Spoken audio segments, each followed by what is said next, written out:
নমস্কার বন্ধুরা, কেমন আছেন? আজ আমি মেহলি রান্নাঘরে রান্না করব চিংড়ি দিয়ে পুরুলের তরকারি।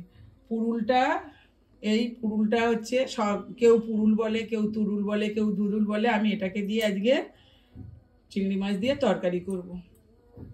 আমি কেটে রেখেছি পুরুল, আর আপনাদের দেখাবো বলে দুটো রেখে দিয়েছি। এবার আমি এ দুটো কেটে নেব, নিয়ে আর আমি রান্না করব। আমি কড়াটা গরম করে নিয়েছি। এবার আমি তেল দিয়ে দেব।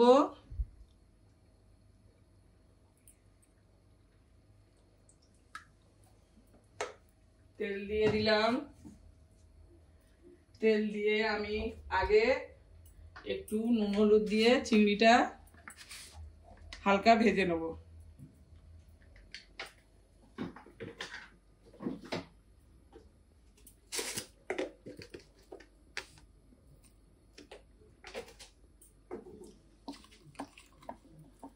নুন হলুদ মাখিয়ে চিংড়িটা আমি হালকা ভেজে নেব। আর বন্ধুরা, পুরুলটা যখন কাটবেন একটু চেকে নেবেন। পুরুল অনেক সময় তেতো হয়, তেতো হলে তরকারিটা খেতে পারবেন না। তার জন্য একটু চেকে নিয়ে কাটার সময় তেতো হলে বাদ দিয়ে কাটবেন। চিংড়িটা আমি অল্প একটু 2 মিনিট হালকা নেড়ে নেবো। এটা আমি বেশি ভাজবো না, হালকা করে ভেজে তুলে নিলাম। বেশি ভাজলে চিংড়ি একটু রবার মতো হয়ে যায়,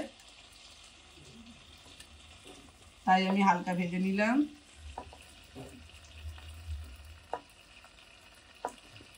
এবার আমি ওই তেলে দিয়ে দেবো একটু 5 ফোড়ন।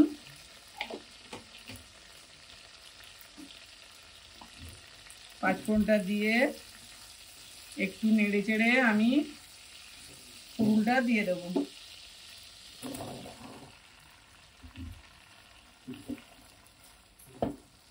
পুরুলটা দিয়ে আমি একটু ভালো করে নেড়ে চেড়ে ভেজে নেবো। যেহেতু এটা থেকে জল বেরায়, আমি একটু ভালো করে এটাকে নেড়ে নেব, তারপরে মশলা দেবো।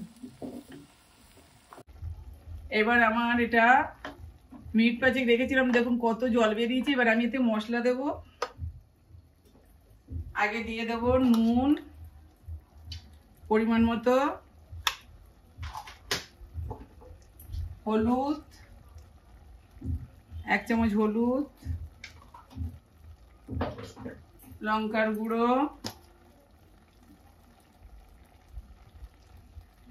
আপনারা যে যেমন ঝাল খাবেন তেমন দেবেন, জিরের গুঁড়ো 1 চামচ, ধনিয়ার গুঁড়ো 1 চামচ দিয়ে এটাকে আমি ভালো করে এবার একটু কষিয়ে নেব। দেখুন কত জল বেরিয়েছে। এবার একটু দিয়ে দেবো পরিমাণ মতো চিনি। আপনারা চিনি না খেলে দেবেন না।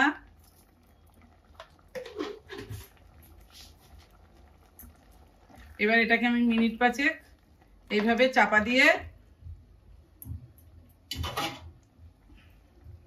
হতে দেবো।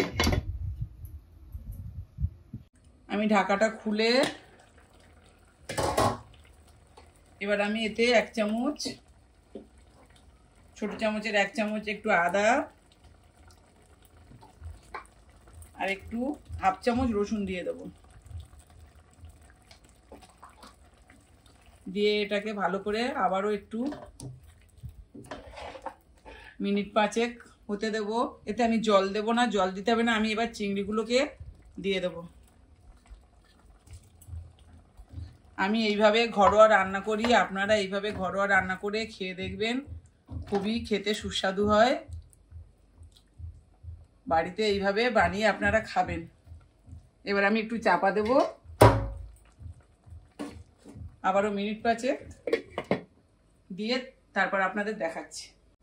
দেখুন আমি মিনিট 5 পরে ঢাকাটা খুলছি। খুলে দেখুন কত সুন্দর হয়েছে তরকারিটা। এইভাবে আপনারা জলটাকে একটু মেরে নেবেন, আরও হয়তো মিনিট 5 লাগতে পারে। এইভাবে বাড়িতে করে খেয়ে দেখবেন, খুবই সুন্দর লাগবে। এতেই ভাত খাওয়া হয়ে যাবে। আর যদি আপনাদের ভালো লাগে একটা লাইক কমেন্ট শেয়ার করে দেবেন।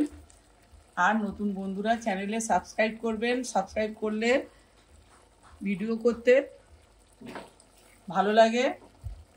এবার আমি এটাকে ঢেলে নেব।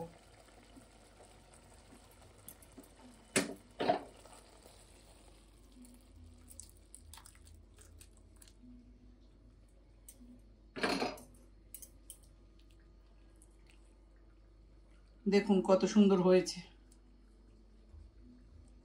এভাবে একবার অন্তত বাড়িতে বানিয়ে খেয়ে দেখুন।